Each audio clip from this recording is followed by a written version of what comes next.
દેશ વિદેશમાં વસતા મારા વાલા દર્શક મિત્રોને મનહર પટેલના જય ભગવાન. મિત્રો, નાનપણથી ભજનોમાં ગાતા આયા યાર કે કાઠિયાવાડમાં કોક દી ભૂલો પડ ભગવાન તારા કરું એવું સન્માન તને સ્વર્ગ ભૂલાવું સામડા. યાર, કાઠિયાવાડની ધરતી એટલે સંતોની ભૂમિ, સુરાઓની ભૂમિ, અને એ ભૂમિમાં આવતીકાલે મનહરભાઈ પધારવાના છે. વિસાવદર તાલુકાની અંદર આવતીકાલે સાંજે 4 વાગે એક મરણ થયું છે, ત્યાં પ્રોગ્રામ રાખ્યો છે. કચ્છ, પોરબંદર અને ત્યાંથી મારા મુમુક્ષુ મનહરભાઈને મળવા આવતા હોય, મનહરભાઈ કેમ ના જઈ શકે? 4 વાગે પ્રોગ્રામ છે. આવતીકાલે વાયા અમરેલી થઈને હું જવાનો છું અને ત્યાં પછી સતાધાર ધામમાં રોકાવાનો છું રાત્રે, અને બુધવારે મિત્રો વાયા જેતપુર, ગોંડલ, રાજકોટ અને ચોટીલા થઈને પછી હું પરત આવવાનો છું, કારણ કે એના બીજા દિવસે પાછો ગીતા સત્સંગનો એક મોટો પ્રોગ્રામ છે. એટલે મિત્રો, જે મુમુક્ષુઓ છે એમને હું ફોન કરીશ અને શક્ય હશે તો એમને મળતો આવીશું. મને આનંદ થશે એમને મળતા. મિત્રો, પ્રાર્થના વિશે વાત કરવી છે મારે. પ્રાર્થના એ શબ્દ કઈથી આવ્યો? ગાંધીજીએ કહ્યું કે પ્રાર્થના એ આત્માનો ખોરાક છે. આપણે ગોખી નાખ્યું. પ્રાર્થના એ આત્માનો ખોરાક છે. પ્રાર્થના કરો. કેવી રીતે પ્રાર્થના કરો યાર? આટલી બધી સંસારની માયાજાળ, પત્ની, બાળકો, મા બાપ, ધંધો, નોકરી, ખેતી, ફેક્ટરીઓ ચાલતી હોય. પ્રાર્થના એ માત્ર મિકેનિકલ ના બની જવી જોઈએ મિત્રો. પ્રાર્થનામાં જે તાકાત છે સાહેબ, પ્રાર્થના મારો તમારો ભવ નક્કી કરે છે. ધારે તો પ્રાર્થના મનુષ્ય ભવમાંથી દેવગતિમાં લઈ જાય, ધારે તો એ પ્રાર્થના મોક્ષમાં લઈ જાય. પણ આજે પ્રાર્થનાનું વિજ્ઞાન સમજી લેજો મિત્રો, અને હવેથી એવી જ પ્રાર્થના કરજો. 9% પ્રાર્થનાઓ એવી થતી હોય છે યાર, મારે ઘેર છોરાને ઘેર પાયનું નહીં બંધાતું. 4-5 વર્ષ થયો લગ્ન કરે, હજુ પાયનું નહીં બંધાતું. હે અંબામાં, મારા છોરાને ઘેર પાયનું બંધાય તો હું હાથ નારિયેળનું તોરણ ચડાવીશ અને હું ચાલતી આવીશ. વિદ્યાર્થી પ્રાર્થના કરવા જાય, ભગવાન મારા 80% આવે, એટલા માટે હું મંદિરે રોજ આવું છું તારે ત્યાં. મારા ધંધામાં બરકત આવે, મારા ધંધામાં લાખો રૂપિયાનો નફો થાય, એટલા માટે હું મારા ઈષ્ટદેવ પાસે રોજ જઈને પ્રાર્થના કરું છું, રોજ જઈને પ્રાર્થના કરું છું. મારી બીમારી દૂર થઈ જાય એટલા માટે ભગવાન તારી આગળ હું પ્રાર્થના કરું છું, તારી આગળ પ્રાર્થના કરું છું. આ પ્રાર્થના એ પ્રાર્થના નથી સાહેબ. એ પ્રાર્થનાને કુદરતે વેલિડ નથી કરી. એનું 1% પણ રિઝલ્ટ મળે એમ નથી. કારણ વિજ્ઞાન સમજો. જન્મથી મોત સુધીના જે કંઈ સંજોગો કુદરત કહે છે, લો ઓફ નેચર, કુદરતનો સિદ્ધાંત કહે છે, જન્મથી મોત સુધી તારી સામે જે કંઈ સુખ દુઃખના સંજોગો આવે છે એ તારા જ પાપ પુણ્યનું કર્મ ફળ આવે છે. જેમાં રાઈના દાણા જેટલી, માથાના વાળની ટોચ જેટલી વધઘટ કરી શકવાની અમારામાં તાકાત નથી. આ બ્રહ્માંડની કોઈ શક્તિમાં તાકાત નથી સાહેબ. માટે નાશવંત ટેમ્પરરી સુખો મારે ઘેર 4 વ્હીલ આવી જાય, 50 લાખની 4 વ્હીલ આવે, એટલા માટે હું ભગવાન પાસે જાઉં, ભગવાન પાસે પ્રાર્થના કરું? ના સાહેબ. આ સંસારના ટેમ્પરરી સુખો માટે પ્રાર્થનામાં સમય વેડફશો નહીં. આ મનુષ્ય અવતારમાં જે સત્તા મળી છે, સત્તાનો સદુપયોગ કરી લો.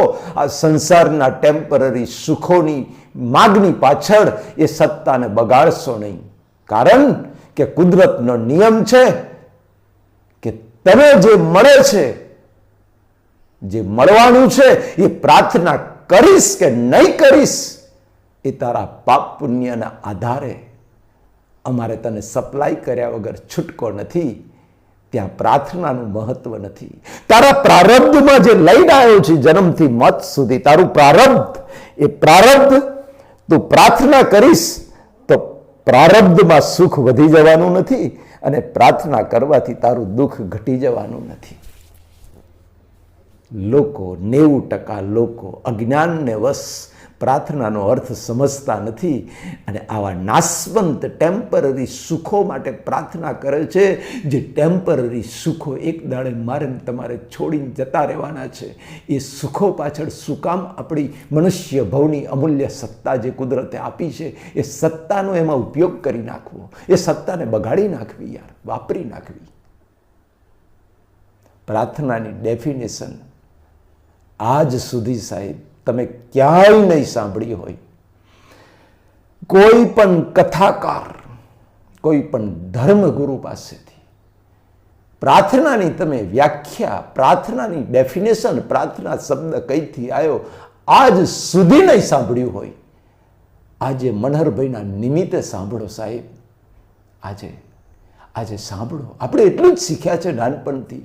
ગાંધીજીનું વાક્ય મોડે કરી દીધું છે, પ્રાર્થના એ આત્માનો ખોરાક છે. બસ આટલું જ સમજ્યા છીએ. પ્રાર્થનાનો અર્થ થાય જે પ્રાર્થના મારું તમારું પ્રારબ્ધ નક્કી કરે છે એનું નામ પ્રાર્થના. જે પ્રાર્થનાથી પ્રારબ્ધ નક્કી નથી થતું એને પ્રાર્થના ક્યારેય ના કહેવાય. જે પ્રાર્થના 10 લાખની ગાડી માટે હોય એને પ્રાર્થના ના કહેવાય, કારણ કે પ્રાર્થનાથી પ્રારબ્ધ નક્કી થતું એ તો તું પ્રારબ્ધને પાછો માગી રહ્યો છું કે જે 10 લાખની ગાડીનું પુણ્ય લઈને આવ્યો છું એ 10 લાખની ગાડી એનો કાળ પાકશે એટલે તને મળવાની છે અને જે મળવાનું જ છે એની પાછળ તું પ્રાર્થના કરું છું, માગણી કરું છું. નહીં કરું તોય મળવાની જ છે. તારું પુણ્ય લઈને આવ્યો છું. શું કામ વેડફી નાખો છો? આ ભાવ સત્તાને શું કામ વેડફી નાખો? પ્રાર્થના નું વિજ્ઞાન સમજો. પ્રાર્થના એ જે મારું તમારું પ્રારબ્ધ નક્કી કરે છે. એટલે પ્રારબ્ધનો પ્રાર લીધો છે અને અર્થ એટલે હેતુ. ઇન્ટેન્સ અભિપ્રાય. જે અભિપ્રાયથી, જે નિશ્ચયથી, જે હેતુથી આવતા ભવનું પ્રારબ્ધ મારું તમારું નક્કી થાય છે, આવતો ભવ નક્કી થાય છે, એનું નામ પ્રાર્થના સાહેબ. પ્રાર્થના હંમેશા ભાવ સાથે હોવી જોઈએ, હાર્ટલી હોવી જોઈએ, નિશ્ચયથી હોવી જોઈએ. કારણ કે ભાવ એ કોઈ ફિઝિકલ વસ્તુ નથી. ભાવ એ જડ વસ્તુ નથી, જોઈ શકાય એવી વસ્તુ નથી. આ ખુરશી પડી છે, એવી ખુરશી છે કેવી આપણે જોઈ શકીએ છીએ, એને અડકી શકીએ છીએ, સ્પર્શ કરી શકીએ છીએ, એવો ભાવ નથી. ભાવ એ બિલીફ છે, ભાવ એ દ્રષ્ટિ છે, ભાવ એ માન્યતા છે. અને ભાવ હંમેશા આત્માની હાજરીમાં ઊભો થાય. આત્માની હાજરી વગર ભાવ ક્યારેય ઊભો ના થાય. આત્માની હાજરીથી ભાવ ઊભો થાય. આત્મા ભાવ ઊભો નથી કરતો, આત્માની હાજરીથી ભાવ ઊભો થાય છે. જે જીવતો અહંકાર છે એ જીવતો અહંકાર ભાવ કરે છે, મારે 10 લાખની ગાડી જોઈએ, મારી બીમારી મટી જાય, મારા છોરાને ઘેર પાયનું બંધાય, મારા છોરાને 35 વર્ષ છોરી નહીં મળતી, ભગવાન છોરી મળી જશે તો આટલી બાધાઓ કરીશ. આ બધી જે પ્રાર્થનાઓ છે એ ટેમ્પરરી સુખો માટે છે. પ્રાર્થનાની અંદર ભાવ સમાયેલો છે અને મેં કહ્યું કે ભાવથી આવતો ભવ નક્કી થાય છે. જેવો ભાવ એવો ભવ. આ વાક્યને ગળી જાવ સાહેબ, સડસડાટ ગળી જાવ, શિરાની જેમ ઉતારી દો. ભાવથી ભવ છે. આવતો ભવ આ જન્મના ભાવથી છે, આ જન્મની ક્રિયાથી આવતો ભવ નથી. ક્રિયાની પાછળ તમારો ભાવ કેવો છે એ ભાવને લીધે આવતો ભવ નક્કી થાય છે. એટલે બીજ ભાવમાં પડે છે, કર્મ બીજ ભાવમાં પડે છે. અને એટલે ભાવ સુધારો, ભાવ સુધારો, ભાવ સુધારો. જેનો ભાવ સુધર્યો એનો ભાવ સુધરે સુધરે સુધરે ને સુધરે જ, એમાં કોઈ શંકા નથી સાહેબ. અંદર ભાવને સુધારો. મારા જે ઈષ્ટદેવ હોય, હું સ્વામિનારાયણ ભગવાનને માનતો હોય, હું અંબા માને માનતો હોય, હું મહાકાળી માને માનતો હોય, હું હનુમાનજીને માનતો હોય, રામજીને માનતો હોય, કૃષ્ણને માનતો હોય, મહાવીર ભગવાનને માનતો હોય, બુદ્ધ ભગવાનને માનતો હોય, અંબા માને માનતો હોય, મેલડી માને માનતો હોય, બ્રહ્માને માનતો હોય, વિષ્ણુને માનતો હોય, શિવને માનતો હોય, ગમે એને માનતા હોય, પણ જ્યારે દર્શન કરવા જાઓ ને ત્યારે એટલું માગજો, બે હાથ જોડીને, ભવો ભવ મને મોક્ષને અનુકૂળ સંજોગો. ભવો ભવ, ભગવાન મને ભવો ભવ મોક્ષને અનુકૂળ સંજોગો જ જોઈએ, સંસાર લક્ષી એક પણ સંજોગ જોઈએ નહીં. ભવો ભવ મોક્ષને અનુકૂળ સંજોગો, ભવો ભવ શાશ્વત સુખ મળે એવા સંજોગો મને પ્રાપ્ત થાય, એ સિવાય મારે કોઈ સંજોગ ના જોઈએ, કોઈ સંજોગ ના જોઈએ. કારણ કે મારું તમારું જીવ માત્રનું જીવન જન્મથી મોત સુધી માત્ર ને માત્ર સંજોગોનું બનેલું છે સાહેબ. સંજોગોનું પોટલું, એનું નામ જીવન. નિરંતર ભાવ કરો કે મોક્ષને અનુકૂળ સંજોગો, કુદરત, ભગવાન મને ઠેઠ મોક્ષે જતા સુધી મારે માત્ર ને માત્ર મોક્ષને અનુકૂળ સંજોગો, શાશ્વત સનાતન સુખના સંજોગો જ જોઈએ. સંસાર લક્ષી સંજોગ મારે એક પણ ના જોઈએ. બસ આજ પ્રાર્થના આજે શીખી લેજો યાર, શીખી લેજો. આ પ્રાર્થના કરવાની છે હાર્ટીલી.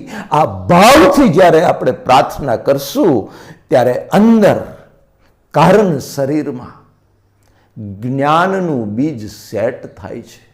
જ્ઞાનનો એટમ કુદરતના એટમોસ્ફિયરમાંથી, ક્લાઉડમાંથી ખેંચાઈ લોહચુંબકની જેમ એના ઉપર મોક્ષને અનુકૂળ સંજોગોનું કોટિંગ લાગે છે અને કોટિંગ વાળો એટમ અંદર સેટ થાય છે સાહેબ. આ સ્પિરિચ્યુઅલ સાયન્સ, આધ્યાત્મિક વિજ્ઞાન તમને કહી રહ્યો છું. આજ સુધી કોઈ જગ્યાએ સાંભળવા નહીં મળ્યું હોય. કુદરતના ક્લાઉડમાંથી એટમ લોહચુંબકની જેમ ખેંચાય, એના ઉપર કોટિંગ લાગે. કયું કોટિંગ? મેં પ્રાર્થના કરી, ભગવાન મારે મોક્ષને અનુકૂળ સંજોગો જ જોઈએ, ભવો ભવ શાશ્વત સનાતન સુખના સંજોગો જોઈએ. એને મોક્ષનું કોટિંગ લાગે, એ કારણ શરીરમાં સેટ થાય સાહેબ. અને એવા તો હવે આપણે છેલ્લા શ્વાસ સુધી આજ પ્રાર્થના નિરંતર 24 કલાક આજ ભાવ કરો, આજ ભાવ કરો. કદાચ કોઈ ભગવાનમાં, માતાજીમાં, કશામાં કોઈનો ઈષ્ટદેવ ના હોય કે માતાજી ના હોય, અંદર પરમાત્મા બેઠા છે. જે પરમાત્મા સકળ દેવદેવીઓમાં, સકળ ભગવાનોની અંદર જે પરમાત્મા બેઠા છે, એ પરમાત્મા મારીને તમારી અંદર બેઠા છે. અંદર બેઠેલા પરમાત્માની પાસે માગો. અંદર બેઠેલો અનંત શક્તિ વાળો પરમાત્મા જે માગે મળે એવું છે સાહેબ, પણ માગતા નથી આવડતું, માગતા નથી. લોકોએ બહાર માગ્યું, બધાની પાસે બહાર માગ્યું. અનંત શક્તિ વાળો અંદર બેઠેલો છે, એની પાસે માગો.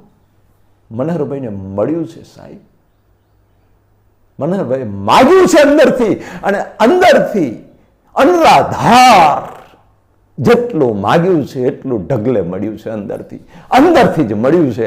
આ નીકળે છે, અંદરથી નીકળે છે સાહેબ, અંદરથી નીકળે છે, ઢગલે મળ્યું છે.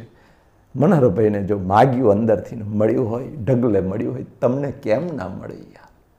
સિદ્ધાંત તો બધાને એક સરખો લાગુ પડે. એ મોક્ષના કોટિંગ વાળો પરમાણુ એટમ કોઝલ બોડીમાં કારણ શરીરમાં સેટ થાય, આ પ્રોગ્રામ સેટ થયો, એ પ્રોગ્રામ શ્વાસ છૂટી જાય ત્યારે કુદરતના કોમ્પ્યુટરમાં જાય. એટલે કુદરત પછી કુદરતનો સિદ્ધાંત છે, કુદરતનો કાનૂન છે, અફર કાનૂન. તારો જેવો પ્રોગ્રામ એવું અમારે પ્લે કરવું પડશે. જેવી પ્રકૃતિ જે ભાવથી પ્રકૃતિ વીટી છે એ જ ભાવથી પ્રકૃતિ ઉકેલવા માટે એવા જ સંજોગો અમારે તને પ્રોવાઈડ કરવા પડશે. આવતા ભવે એનો ટાઈમિંગ નક્કી થઈ જાય. માનો આજથી તમે આ પ્રાર્થના કરવા માંડો નિરંતર નિરંતર. ખાટલામાં સૂતા હોય તો સૂતા પહેલા એક પ્રાર્થના કરી લો. અંદર બેઠેલા પરમાત્માને જેને માનતા હોય એને બસ ભવો ભવ મોક્ષને અનુકૂળ સંજોગોને શાશ્વત સુખ જ જોઈએ, બીજું કશું ના જોઈએ. બસ આવી ભાવના કરો. અને આ બ્રહ્માંડના જેટલા જીવો છે, આ બ્રહ્માંડના જેટલા આત્માઓ છે, જીવો છે, એ આખા બ્રહ્માંડના જીવો પ્રત્યે રાગ દ્વેષ થયો હોય, અવળા ભાવ થયા હોય, અમારા મન વાણી શરીરથી દુઃખ થયું હોય, તો હે સકળ બ્રહ્માંડના જીવાત્માઓ, હું સાચા હૃદયથી આપણી માફી માંગુ છું. સૂતી વખતે આટલું કરી લેજો, આટલું કરી લેજો. આ સત્તા કોઈને ખબર નથી, કોઈને. મારે બોલવું પડે છે કે મોટા ધર્મ ધુરંધરોને આ સત્તા ખબર નથી સાહેબ. એનો ઉપયોગ કરો. આ સત્તા મળી છે એ સત્તાનો ભરપૂર ઉપયોગ કરી લો. આ છૂટવાનો એક જ રસ્તો છે. અને એટલે રોજ સાંજે સૂતી વખત આવી પ્રાર્થના કરો. કુદરત કહે છે તારે તે માગ્યું છે શું? જ્ઞાનને અનુકૂળ સંજોગો, મોક્ષને અનુકૂળ સંજોગો. એ બીજ નાખ્યું છે તે અમારા કોમ્પ્યુટરમાં તારો પ્રોગ્રામ ફિટ થઈ ગયો છે. એની ડ્યુ ડેટ નક્કી થઈ ગઈ કે 40 વર્ષને એક દિવસ એની ડ્યુ ડેટ નક્કી થઈ ગઈ.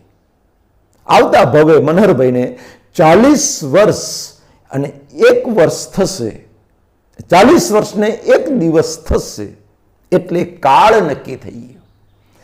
અને એ બીજ જે નાખ્યું કે મોક્ષને અનુકૂળ સંજોગો મને ભેગા થાય, એ બીજ 40 વર્ષને એક દિવસે ઉદયમાં આવે.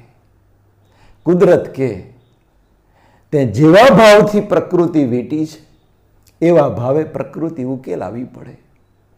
તે કયો ભાવ કર્યો છે? મોક્ષને અનુકૂળ સંજોગો પ્રાપ્ત થાય એવો ભાવ કર્યો છે. 40 વર્ષને એક દિવસે એક કાળ પાક્યો. એટલે મનહરભાઈને અમારે સંજોગો ભેગા કરવાની જવાબદારી છે. કુદરત કે તારી નથી, એ અમારા કોમ્પ્યુટરમાં ફિટ થઈ ગયું. એટલે 40 વર્ષ અને એક દિવસે મનહરભાઈ 40 વર્ષના થાય ને ઉપર એક દિવસ થાય એની ડ્યુ ડેટ પાકી. એટલે જે એટમ જે ભાવથી એ બીજ પડેલું, તો કે કયો ભાવ? જ્ઞાનને અનુકૂળ સંજોગોનો ભાવ. એટલે અમારે પ્લે કરવો પડે. અને પ્લે થાય એટલે ત્યાં જ્ઞાનને અનુકૂળ સંજોગો. તો શું હોય જ્ઞાનને અનુકૂળ સંજોગો? તો અનાયાસે એને કોઈ જ્ઞાની પુરુષ ભેગો થાય, અનાયાસે મોબાઈલ ઉપર કોઈ સત્સંગ ભેગો થઈ જાય, યુટ્યુબ ઉપર કે સોશિયલ મીડિયા ઉપર અનાયાસે કોઈ સંત પુરુષ મળી જાય, અનાયાસે કોઈ જ્ઞાની પુરુષનો એ કાળ પાકે એટલે ભેગો થઈ જાય. અને એના પૂર્વજન્મના સંસ્કારો કે જે બીજનો ઉદય થયો છે, મોક્ષને અનુકૂળ સંજોગો આપણે માગ્યા છે, તો એ જે છે એ ઉદયમાં આવે. અને ત્યાં એનો બુદ્ધિ સંયોગ એને પ્રાપ્ત થાય અને એ બુદ્ધિ જ્ઞાન તરફની દ્રષ્ટિ થઈ જાય, એ અહંકારની જ્ઞાન તરફની દ્રષ્ટિ થઈ જાય અને ત્યાં પછી એને બધા જ એવિડન્સ કુદરત કે અમારે ભેગા કરવા પડે. કેવા? તો કે મોક્ષને અનુકૂળ સંજોગો ભેગા થાય એવું બીજ નાખ્યું છે. એટલે મોક્ષને અનુકૂળ સંજોગો ભેગા કરવા પડે. અને કયા કયા સંજોગો? તો કે ફૂટપાથ ઉપર હોય તો અમારે આ ના ભેગા થાય. તો કે શ્રીમંતા સૂચિના સારે ઘેર અને સંસ્કારીવાળાને ઘેર જન્મ આપ્યો હોય અમે, અને ત્યાં ઉદયમાં આવે મનહરભાઈને 40 વર્ષ અને એક દિવસે એ બીજનો ઉદય થાય, મોક્ષને અનુકૂળ સંજોગો ભેગા થાય. કારણ કે પ્રાર્થના એવી કરી છે સાચા ભાવથી અને ભાવ એવા નાખ્યા છે, એટલે એ કુદરત કે અમારે પ્રોવાઈડ કરવા પડે.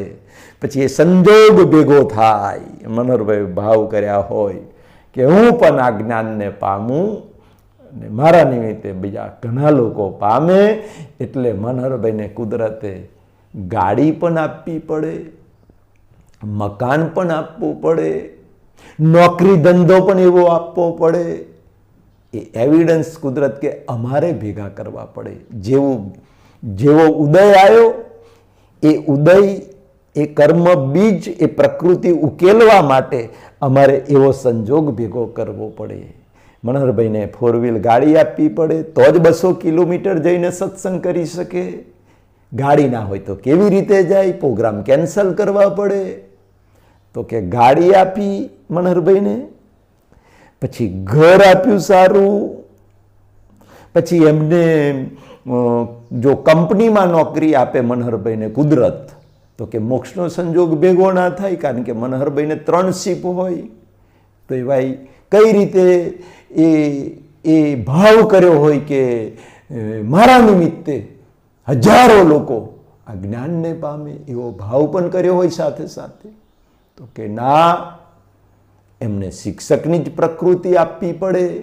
કારણ કે શિક્ષકની પ્રકૃતિ આપે તો જ એમની વાણીમાં પાવર હોય, એવી વાણી આપવી પડે. શિક્ષકની પ્રકૃતિ હોય તો વિદ્યાર્થીને જેવું સમજાવે એવું સરળ ભાષામાં શિરાણી જેમ ઉતરી જાય એવી એ પ્રકૃતિ સમજાવી શકે એવી પ્રકૃતિ આપવી પડે.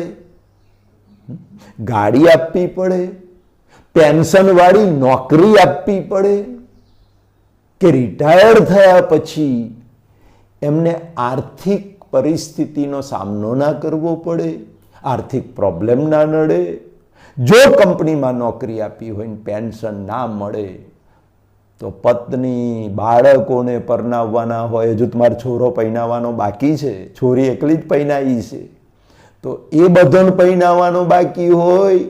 રિટાયર્ડ થયા પછી પેન્શન ના હોય તો મનહરભાઈ દુકાન ખોલીને બેસવું પડે, ટ્યુશનો કરવા પડે, બીજો ધંધો કરવો પડે. તો કુદરત કે ટ્યુશનો કરે, દુકાન કરે, તો અમારે આ કર્મ ઉકેલાવું કેવી રીતે? કે ભાવ કરીને આવ્યા છે કે હું તો પામું પણ મારા નિમિત્તે હજારો લોકો પામે. તો કુદરત કે અમારે એવા એવિડન્સ ભેગા કરવા પડે. અને એનો જીવતો જાગતો દાખલો અત્યારે તમે જુઓ છો કે મનહરભાઈ 31/10 રિટાયર થાય છે, પેન્શનવાળી નોકરી છે, એટલે 2 ટાઈમ ખાવાનું, ઘરનો સંસાર, ખર્ચા, આ બધાની નો ટેન્શન. અડધું પેન્શન તો એટલું આવવાનું છે કે મારું ઘરનું ગાડું આરામથી ગબડી જવાનું છે, મારે એક્સ્ટ્રા પૈસા કમાવાની જરૂર પડે નહીં. અને 200, 300, 500 કિલોમીટર દૂર જવું પડશે મનહરભાઈને ભાવ ઉકેલવા માટે. ભાવ કર્યા છે એવા ગયા ભવે કે મારે એકલાએ મોક્ષે નથી જવું, એવા ભાવ કર્યા છે. પણ આ જ્ઞાન મારે એવું સેલ્ફિશ નથી થવું, એવો ભાવ મનહરભાઈનો સેલ્ફિશ કે હું એકલો આ જ્ઞાનને પામું અને હું એકલો સુખને અનુભવું, મોક્ષને પામી જાઉં ને શાશ્વત આનંદ પરમાનંદને પામું, હું એકલો જ. બસ ભગવાન પાસે મનહરભાઈ એવું જ માગ્યું છે કે અમારા નિમિત્તે હજારો લોકો, અમે તો જઈએ પણ હજારો લોકો પણ મુમુક્ષુઓ પણ આ જ્ઞાનને લીધે રિલેક્સ થાય અને એ પણ અમારા જેવા બને, જ્ઞાની બને, મોક્ષને પામે. મનહરભાઈ શિષ્ય બનાવવા નથી આવ્યા, મનહરભાઈ બધાને જ્ઞાની બનાવવા આવ્યા છે. અને એટલા માટે કુદરતે ફોર વ્હીલ આપવી પડે. ફોર વ્હીલ હું મારા પૈસા કમાઈને ફોર વ્હીલ લાવ્યો છું એવો અહંકાર કરવો મિથ્યા છે સાહેબ. એ તો કુદરતે ફોર વ્હીલ આપી કે રાત્રિનો પ્રોગ્રામ હોય 200 કિલોમીટર તો ગાડી લઈને જવાય અને ગાડી લઈને રાત્રે અવાય. એ સગવડતા પણ કુદરતે કરી આપી. એ બધા સંજોગો કુદરતે જુઓ કેવા ભેગા કર્યા. પેન્શનવાળી નોકરી. બાકી તમે વિચારો, આ એક મારું ઉદાહરણ આપું ત્યાંથી તો વિશ્વાસ કરો કે પ્રાર્થનામાં કેટલી તાકાત છે. નિરંતર એક જ પ્રાર્થના હોવી જોઈએ સાહેબ. બસ હવે તો ભવો ભવ મોક્ષને અનુકૂળ સંજોગો જોઈએ, શાશ્વત અને સનાતન સુખ જોઈએ, આદિ વ્યાધિને ઉપાધિમાં સમાધિનો અનુભવ થાય એવું મારે જ્ઞાન જોઈએ. બસ 24 કલાક આ પ્રાર્થના કરો. મંદિરમાં ગયા હોય તો પણ આજ પ્રાર્થના, કામ કરતા હોય તો પણ આજ પ્રાર્થના, સૂઈ ગયા હોય તો પણ આ પ્રાર્થના, સૂતા પહેલા આ પ્રાર્થના, સવારે ઉઠો ત્યારે પહેલા આ પ્રાર્થના. બસ આ બીજ નાખો સાહેબ, આ બીજ નાખો. બીજ નાખવામાં ક્યારેય કચાશ ના રાખશો, બીજ નાખવામાં કંજૂસાઈ ના કરશો, બીજ નાખવામાં પાછા ના પડશો. બાકી આ બીજ નાખવાની સત્તા જ્યાં સુધી મારા તમારા શ્વાસ ચાલુ છે ત્યાં સુધી આ સત્તા છે. શ્વાસ બંધ થઈ જશે ત્યારે આ સત્તા કુદરત મારા તમારા પાસેથી ખૂંચવી લેશે સાહેબ. મનહરભાઈ તો હૂંઠ ખાઈને મંડી પડ્યા છે, હૂંઠ ખાઈને મંડી પડ્યા છે. મારા બધા જ દર્શકો મુમુક્ષુઓ, તમે પણ હૂંઠ ખાઈને મંડી પડો આ પ્રાર્થનાઓની પાછળ, આ પ્રાર્થનાની પાછળ. આવતો ભવ સાહેબ મારી તમારી કલ્પના બહારનો આવતો ભવ હશે. એવો ઉત્કૃષ્ટ ભાવ હશે, ભવ હશે, એવી ઉત્કૃષ્ટ પ્રકૃતિ હશે સાહેબ. તમને જોઈને કેટલાય લોકો સુખ શાંતિનો અનુભવ કરશે એવી પ્રકૃતિ કુદરતે આપવી પડશે મિત્રો. એમાં સહેજ પણ શંકા ના રાખો મિત્રો, સહેજ પણ શંકા ના રાખતા. મનહરભાઈ માત્ર નિમિત્ત છે. વાણી 100% કુદરતની છે, 100%, 100% મનહરભાઈની વાણી નથી. આ વાણીનો માલિક અમે નથી યાર. બાકી અહીંયા બેઠા મનમાં કોઈ વિચાર નહીં, શૂન્યાવકાશ, શૂન્યાવકાશ. આ ટેપ રેકર્ડ છે જે ચાલુ થાય છે સાહેબ. કુદરતની મરજીથી આ વાણી ચાલુ થાય છે અને કુદરતની મરજીથી આ વાણી પૂરી થાય છે સાહેબ. એમાં કોઈ શંકા નથી, કોઈ સહેજ પણ શંકા ના રાખશો. પરમપિતા પરમાત્મા મારા વાલા દર્શકોને લાંબુ અને નિરોગી આયુષ્ય આપી હૃદયથી પ્રાર્થના. મનહર પટેલના જય ભારત, જય હિન્દ, જય ગુજરાત.